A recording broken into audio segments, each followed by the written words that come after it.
Jesus Nazareno, sinasamba ka namin, pinipinto ka namin.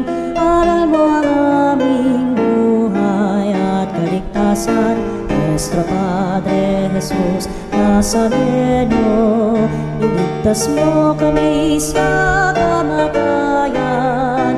Ang krus mong pinamatayan ay sagisag ng aming kaligtasan.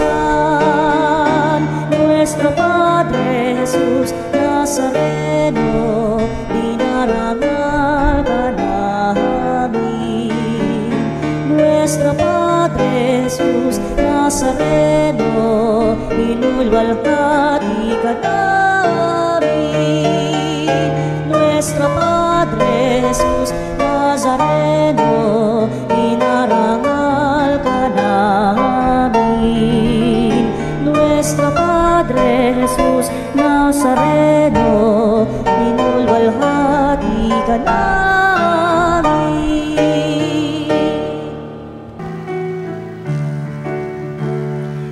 Purihin ang Panginoon, umawit ng kagalakan, at tugtugin ang gitara at ang kaaya-ayang lira.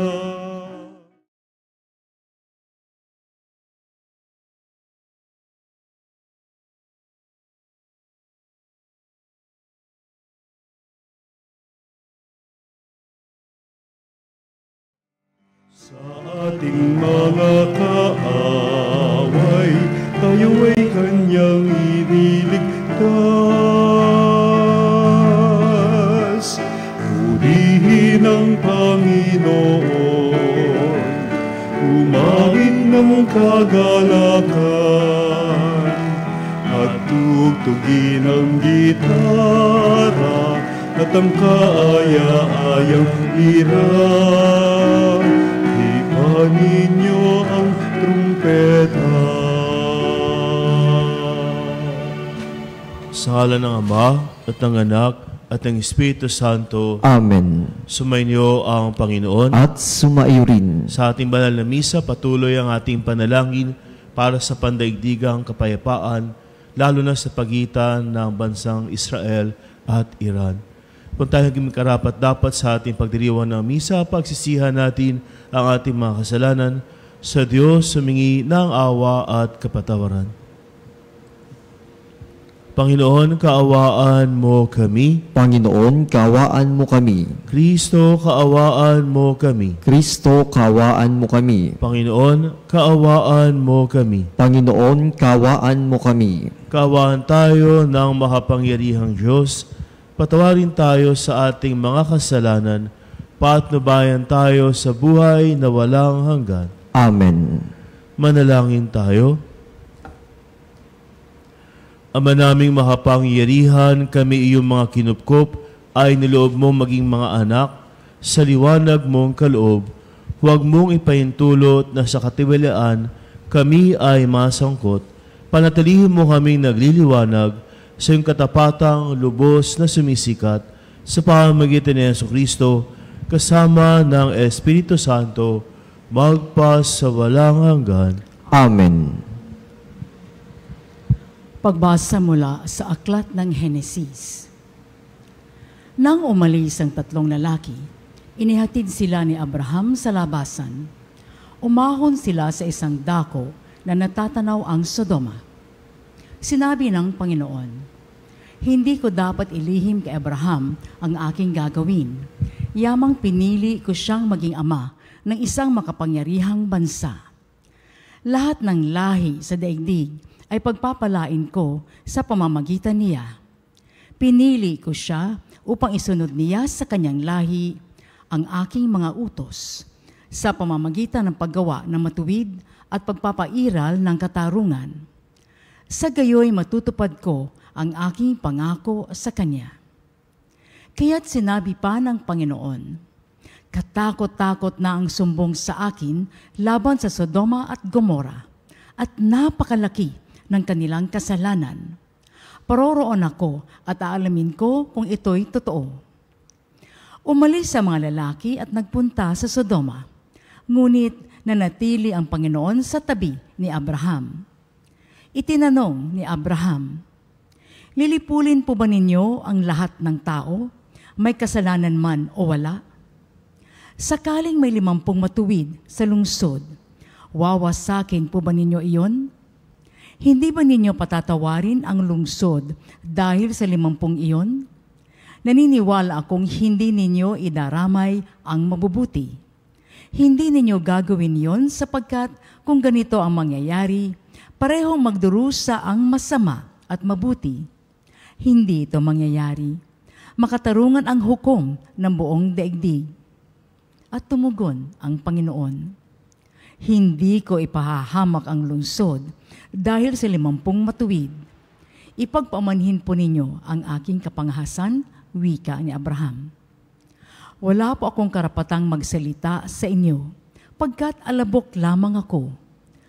Kung wala pong 50 at 45 lamang ang matuwid, wawasakin ba ninyo ang lungsod?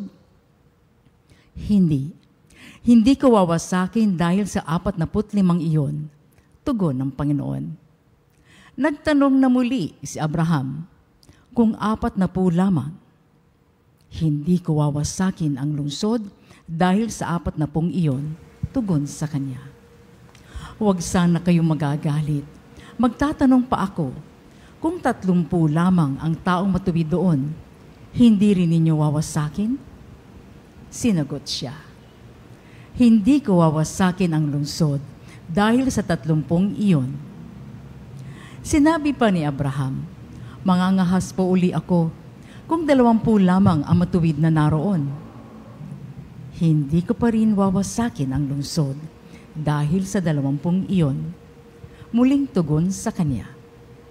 Sa katapos ay sinabi ni Abraham, "Ito na po lamang ang itatanong ko. Kung 10 lamang ang matuwid na naroon, hindi ko pa rin wawasakin ang lungsod dahil sa 10 iyon," tugon ng Panginoon. Pagkasabi nito, umalis na siya at umuwi naman si Abraham. Ang salita ng Diyos. Salamat sa Diyos. Ang ating mahabaging Diyos ay nagmamagandang loob. Ang ating mahabaging Diyos ay nagmamagandang loob. Panginooy papurihan, purihin mo kaluluwa. Ang pangalan niyang banal, purihin mo sa tuwina. Ikaw, aking kaluluwa. Ang Diyos ay papurihan at huwag mong lilimutin yaong kanyang kabutihan. Ang ating mahabaging Diyos ay nagmamagandang loob. Ang lahat kong kasalanay, siya ang nagpapatawad. Ang anumang aking sakit, ginagamot niyang lahat. Sa bingit ng kamatayan, ako ay inililigtas at pinagpapala ako sa pag-ibig niya't habag. Ang ating mahabaging Diyos ay nagmamagandang loob. Kay ganda ng kalooban, mahabagin itong Diyos. Kung magalit ay banayad, kung umibig na may lubos. Banayad nga kung magalit, hindi siya nagtatanim. Yung taglay niyang galit, hindi niya kinikimkim. Ang ating mahabaging Diyos ay nagmamagandang loob.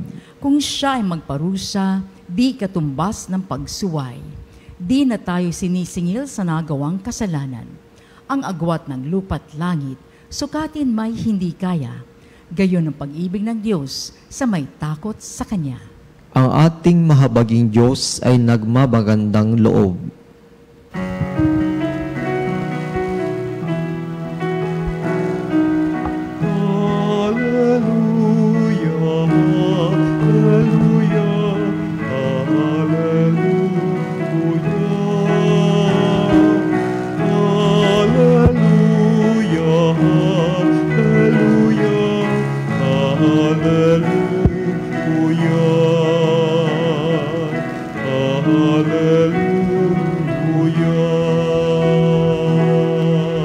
Dinggin ninyong lahat ngayon ang tinig ng Panginoon sa loob ng mahinahon. Alleluia, alleluia. Sumainyo ang Panginoon At sumaiyo rin. ang mabuting balita ng Panginoon ayon kay San Mateo. Papuri sa iyo, Panginoon. Noong panahong iyon, na makita ni Jesus ang makapal na tao sa kanyang paligid, iniutos niya sa mga kasama na maghandang tumawid sa ibayo. Nilapitan siya ng eskriba at sinabi sa kanya, "Guro, susunod po ako sa inyo saan man kayo pumaroon." Sumagot si Jesus, "May mga lungga ang mga asong gubat, may mga pugad ang mga ibon, ngunit ang anak ng tao ay wala man lamang matutulugan o mapagpapahingahan." Isa naman sa mga alagad na nagsabi sa kanya, "Panginoon, maari po bang umuwi muna upang ipalibing ang aking ama?" Ngunit sinabi sa kanya ni Jesus, "Sumunod ka sa akin at ipaubaya mo na sa pangapatay ang paglilibing sa kanilang mga patay." Ang mabuting balita ng ating kaligtasan. Pinupuri ka namin, Panginoong Hesukristo. Pinagdiwang namin kahapon sa aming parokya, Our Lady of Perpetual Help, ang aming ika-61 kapiestahan. At kahapon din po ay 4 na taon na ako sa parokya.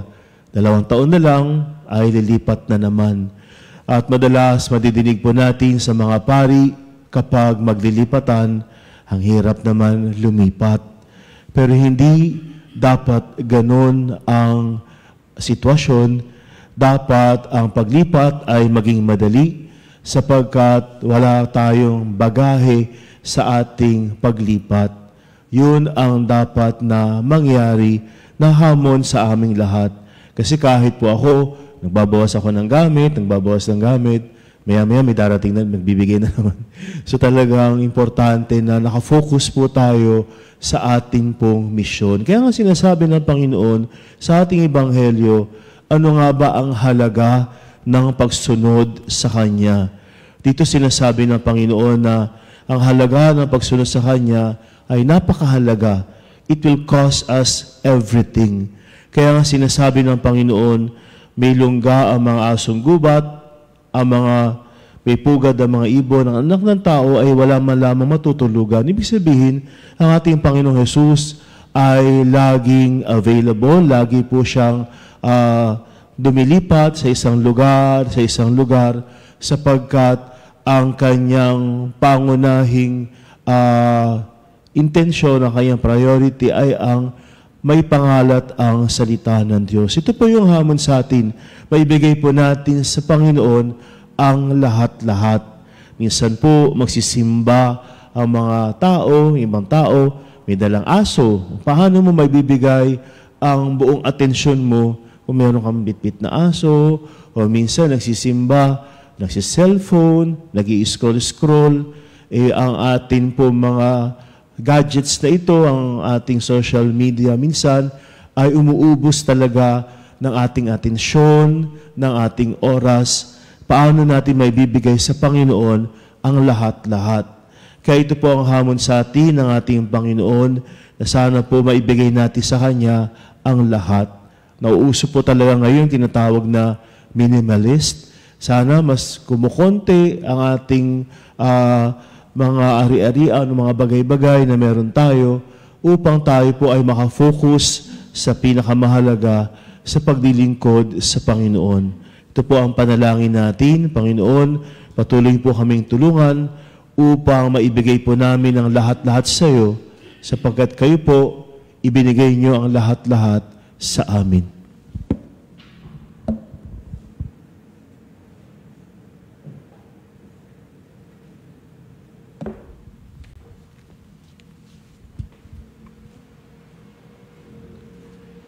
Iluhog natin ang ating mga panalangin sa Diyos Ama, kung saan naroon ang kanyang anak na nauna na sa atin at tumawag na sundan siya. Manalangin tayo na may pananalig sa biyaya, sa pagtanggap, sa pagtawag na ito. Sa bawat panalangin ng ating itutugon, Panginoon, dinggin mo ang aming panalangin. Panginoon, dinggin mo ang aming panalangin. Ang mga pinuno ng simbahan at iyong mga nagpapahayag ng salita ng Diyos, naway maging masigasig sa kanilang pagsunod kay Kristo. Manalangin tayo sa Panginoon. Panginoon, Panginoon, digin mo ang aming panalangin. Ang ating komunidad sa araw-araw, naway mapanibago sa pananampalataya sa salita ng Diyos na tumatawag sa atin sa isang mabuting buhay. Manalangin tayo sa Panginoon. Panginoon, dinggin mo ang aming panalangin.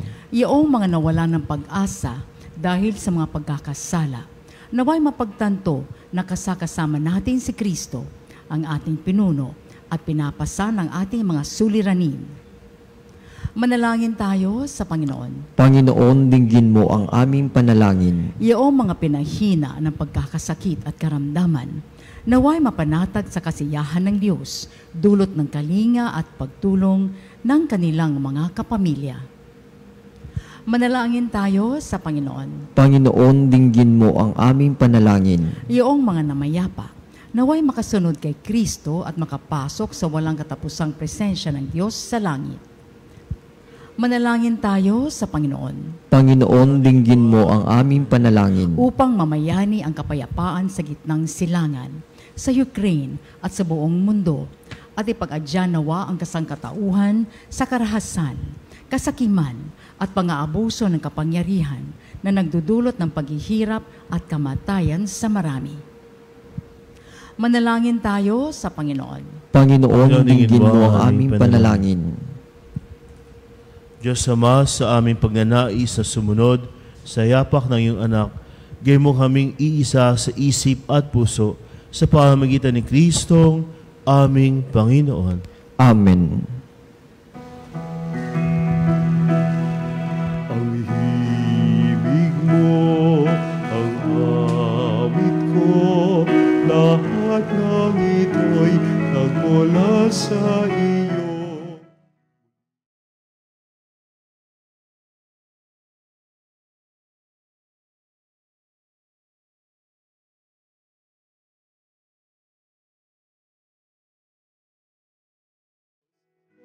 Panginoon, lahat ay biyayang aming inampon, aming buhay at kakayahan. Ito'y para lamang sa iyong kalwalhatian. Ito'y para lamang sa iyong kalwalhatian.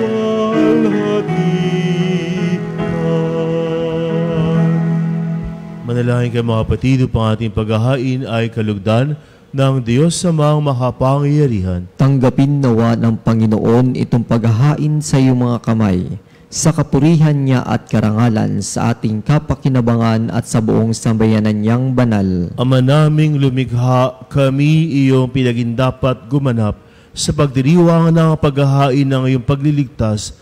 Pagkaloob mo ang aming paglilingkod sa iyo, ay gawing kalugod-lugod na mga alay na ito sa pamamagitan ni Jesucristo, kasama ng Espiritu Santo, magpa sa walang hanggan. Amen. Sumainyo ang Panginoon. At sumaiyo rin. Itaas sa Diyos ang iyong puso at diwa. Itinaas na namin sa Panginoon. Pasalamatan natin ang Panginoong ating Diyos. Marapat na siya ay pasalamatan. Ama naming makapangyarihan, tunay nga marapat na ikaw ay aming pasalamatan sa iyong paglingap at kagandahang loob. Ang tao ay nilikha mong pinangasiwa sa sansinukob. Sa hangad mong siya'y iwastong lubos, siya'y pinagdusa mo sa kanyang pagtalikod. Sa iyong pagiliw o iyong pinahintulot na makabalik sa pamamagitan ni Kristo Jesus.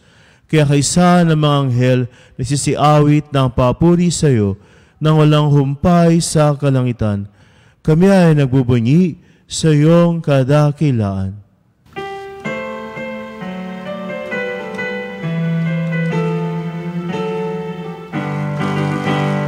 Santo, Santo, Santo, Diyos makapangyarihan.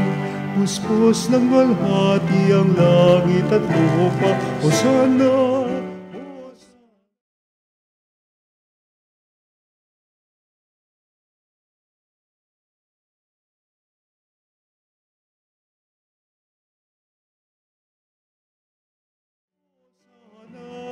Sa kaitaasan.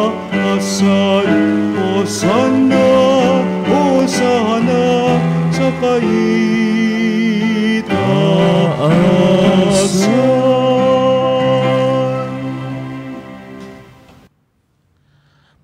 Ama naming banal, ikaw ang bukal ng tanang kabanalan, ket sa pamamagitan ng iyong Espiritu ay gawing banal ang mga kaloob na ito upang para sa amin ay maging katawan at dugo ng aming Panginoong Heso Kristo. Bago niya pinagtiisang kusang loob na maging handog, hinawakan niya ang tinapay, pinasalamatan kaniya, pinaghati-hati niya iyon, iniabot sa kanyang mga alagad at sinabi, tanggapin niyo lahat ito at kanin, ito ang aking katawan na ihahandog para sa inyo.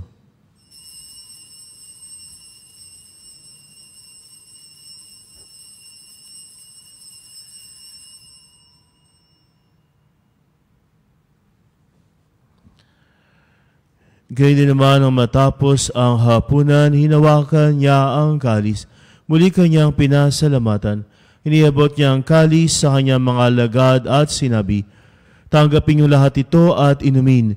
Ito ang kalis ng aking dugo, ng bago at walang hanggang tipan. Ang aking dugo na ibubuhos para sa inyo at para sa lahat sa kapagpapatawad ng mga kasalanan. Gawin niyo ito sa pag-alaala sa akin.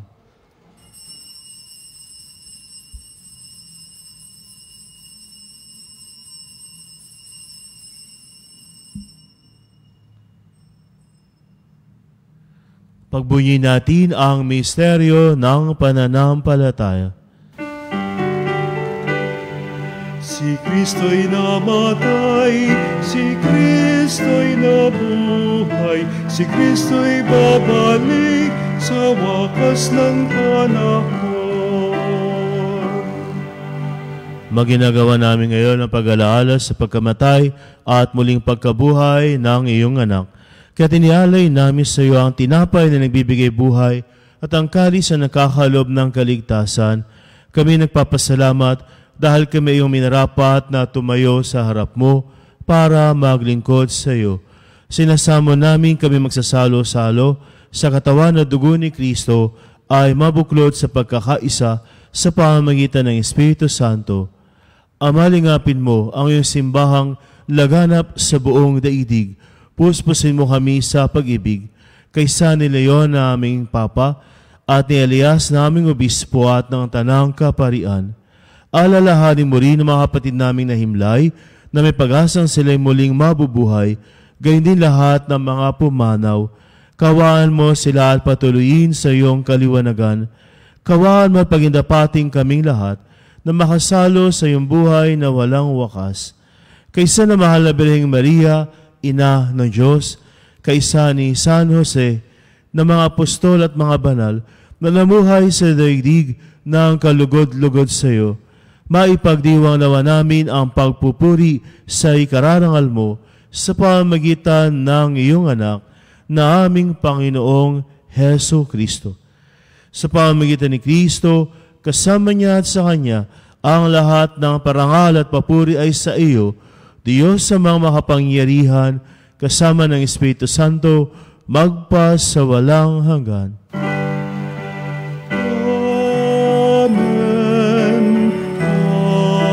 Amen. Amen.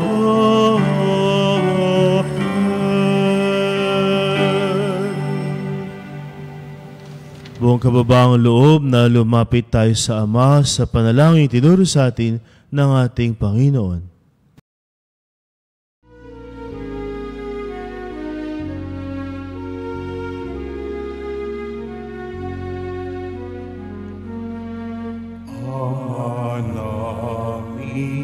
Sumasalangit ka, sambahin ang ngalan mo. Mapasa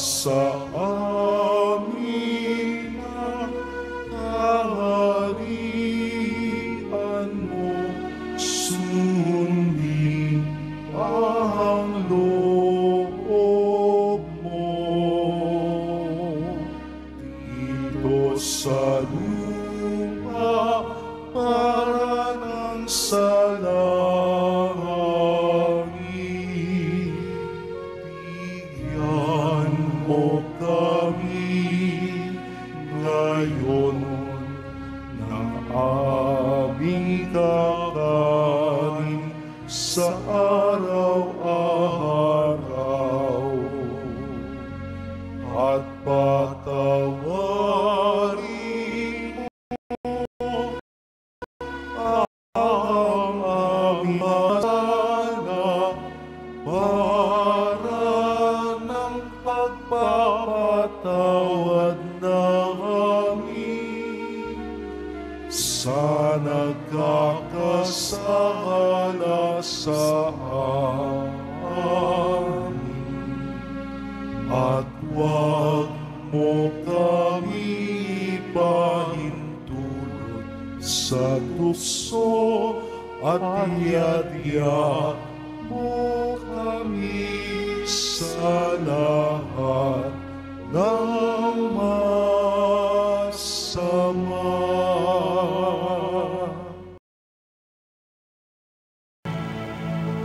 Nihiling namin kami adyas sa lahat ng masama. Pagkalooban mo kami ng kapayapaan araw-araw, iligtas sa kasalanan, ilayo sa lahat ng kapahamakan, samantalang aming pinananabikan ang dakilang araw ng pagpapahayag ng tagapagligtas naming si Hesu Kristo. Sapagkat iyo ang kaharian, kapangyarihan at ang kapurihan, magpakailanman. Amen. Panginoong Hesu Kristo, sinabi mo sa iyong mga apostol, kapayapaan ang iniiwan ko sa inyo, ang aking kapayapaan ang ibinibigay ko sa inyo. Tunghayan mo ang aming pananampalataya at huwag ang aming pagkakasala. Pagkalooban mo kami ng kapayapaan at pagkakaisa ayon sa iyong kalooban, kasama ng Espiritu Santo, magpa sa walang hanggan. Amen. Ang kapayapaan ng Panginoon naway laging sumainyo. At sumaiyo rin. Magbigayin po tayo ng kapayapaan sa isa't isa. Peace be with you. Kapayapaan po sa inyo lahat. Peace be.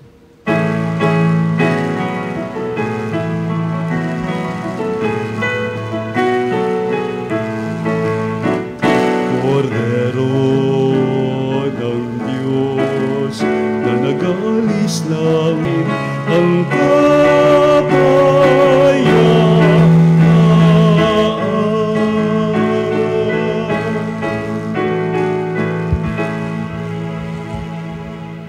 Mga kapatid, natin si Jesus, ang tinapay ng buhay.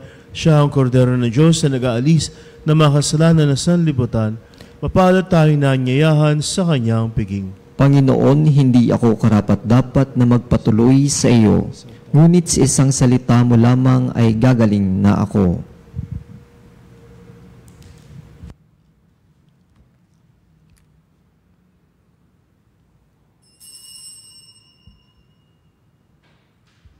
Mga kapanalig, ating dasalin ang komunyong espiritual. O Jesus, nananalig ako sa pananahan mo sa kabanal-banalang sakramento. Minamahal kita higit sa lahat at hangad ka ng aking kaluluwa. Hindi ko man matatanggap ngayon ang iyong katawan at dugo, inaasahan ko na patuloy kang mamumuhay sa aking puso. Naniniwala ako na narito ka at kaisa ka ng aking buong pagkatao. Huwag mong ipahintulot na mawalay ako sa iyo. Amen. Panalangin sa karangalan ng Nuestro Padre Jesus Nazareno. O Jesus Nazareno, katamis-tamisan naming manunubos, sa harap mo ngayon naririto kami't nangangayupapa at nagsisisi ng taos-puso sa aming pagiging walang turing sa iyo at paglimot sa di mabilang na mga biyaya mo, lalong-lalo na yaong mahalagang biyaya ng pagtutubos. Dinaramdam namin at pinagsisisihang labis, Panginoon ko, ang pagkakasala namin sa iyo. Ikinalulungkot namin ang pagiging dahilan ng pagpapasan mo ng krus na iyan sa gitna ng mga hirap at kapaitan, hanggang sa inihandog mo ang iyong buhay sa bundok ng Kalbaryo, sa pagkaibig mo lamang na matubos kami at ang sangkatauhan mula sa sala. Pakabanalin mo, O Panginoon, ang aming pagnanais at ipagtanggap mo sa amin ang iyong biyaya. Maging tagapamagitan nawa ang iyong ina, ang kalinis-linisang Birheng Maria.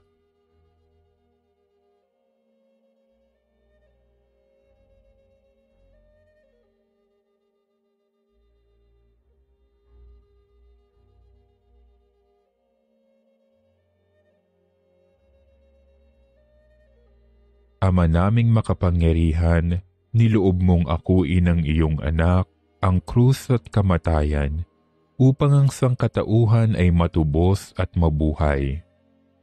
Ang pag-ako namin sa krus at kamatayan dito sa lupa, ayon sa diwa ng pagsunod sa iyong loob, na ginanap ng iyong anak, ay magpagindapat nawa naming kamtin ang lubos na katubusan at pagkabuhay sa iyong piling, sa pamamagitan ni Hesukristo, kasama ng Espiritu Santo, magpasawalang hanggan.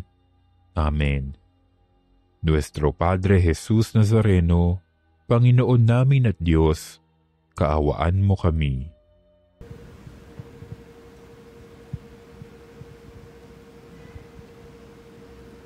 Manalangin tayo.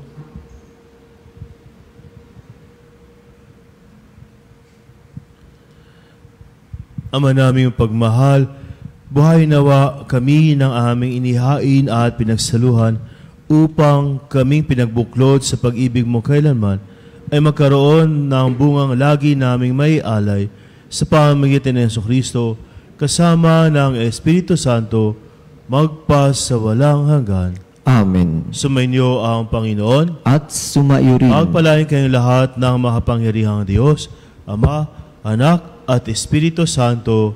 Amen. Tapos na po ang misa, may mapayapa sa buhay ang pangaral ni Kristo. Salamat sa Diyos. Magpasalamat kayo sa Panginoon na siyang lumikha ng lahat ng bagay dito sa mundo. Siya'y gumawa ng buwan at mga bituin.